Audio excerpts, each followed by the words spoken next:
मित्रांनो, पीएम किसान सन्मान निधी योजनेअंतर्गत पात्र असलेल्या परंतु काही कारणास्तव गेल्या काही हप्त्यापासून हप्ते मिळत नसलेल्या, याचबरोबर नव्यानं नोंदणी केलेल्या परंतु अद्यापही त्यांची नोंदणी अप्रूव्ह न झालेल्या शेतकऱ्यांसाठी एक अतिशय दिलासादायक आणि महत्वपूर्ण असा अपडेट आहे. मित्रांनो, पीएम किसानच्या पोर्टलवरती आता एक नवीन ऑप्शन ऍड करण्यात आलेली आहे, ज्याच्यामुळे एखाद्या शेतकऱ्याचे काही कागदपत्र असतो किंवा काही त्रुटीमुळे जर त्याचं रजिस्ट्रेशन रिजेक्ट करण्यात आलेलं असेल, त्याचे येणारे हप्ते बंद झालेले असतील किंवा नवीन शेतकऱ्यांना काही कागदपत्र अपलोड करण्यासाठीची जी ऑप्शन होती, अपडेशनची जी ऑप्शन होती, ती बंद करण्यात आल्यामुळे त्यांचं नवीन रजिस्ट्रेशन अद्याप अप्रूव्ह झालेलं नव्हतं.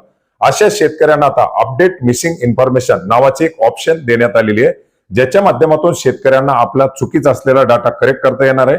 याचबरोबर नवीन कागदपत्राची मागणी करण्यात आलेली असेल तर ती कागदपत्र आता याच्या माध्यमातून अपलोड करता येणार आहेत. मित्रांनो, बऱ्याच सारे हप्ते मिळत असलेल्या पीएम किसानच्या लाभार्थ्यांना काही कारणास्तव रिजेक्ट करण्यात आलेलं होतं. रिजेक्ट बाय डिस्ट्रिक्ट असं दाखवत होतं, परंतु त्यांना पुढे रिजेक्शनचं कारण दाखवलं जात नव्हतं, ज्याच्यामध्ये जमिनीच्या फेरफाराच्या संबंधातील काही कागदपत्र असतील किंवा इतर काही त्रुटी असतील, अशा त्रुटी या ठिकाणी दूर करणं गरजेचं होतं. बऱ्याच साऱ्या शेतकऱ्यांच्या माध्यमातून नवीन रजिस्ट्रेशन केलेलं होतं आणि नवीन रजिस्ट्रेशनच्या अंतर्गत आपण पाहिलेलं आहे की वडिलांचं आधार कार्ड किंवा जमिनीचा फेरफार अशी बरीच सारी कागदपत्र मागण्यात आली होती, जी अपडेट इन्फॉर्मेशनच्या माध्यमातून अपडेट सेल्फ रजिस्टर्ड फार्मरच्या माध्यमातून अपलोड करता येत होती.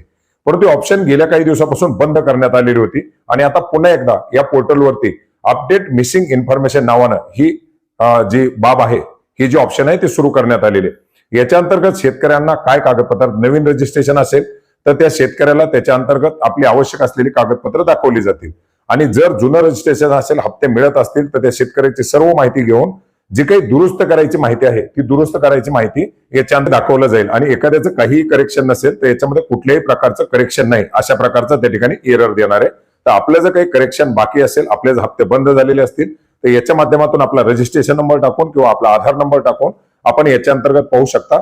आणि नवीन जर फार्मर असतील, जे पहिले आपले सेल्फ रजिस्टर फार्मरचा अपडेशन मध्ये करत होते, ते शेतकरी सुद्धा याच्या अंतर्गत आपली उर्वरित असलेली कागदपत्र अपलोड करू शकतील, जेणेकरून आता येणाऱ्या हप्त्यासाठी या शेतकऱ्यांना पात्र केलं जाऊ शकतं.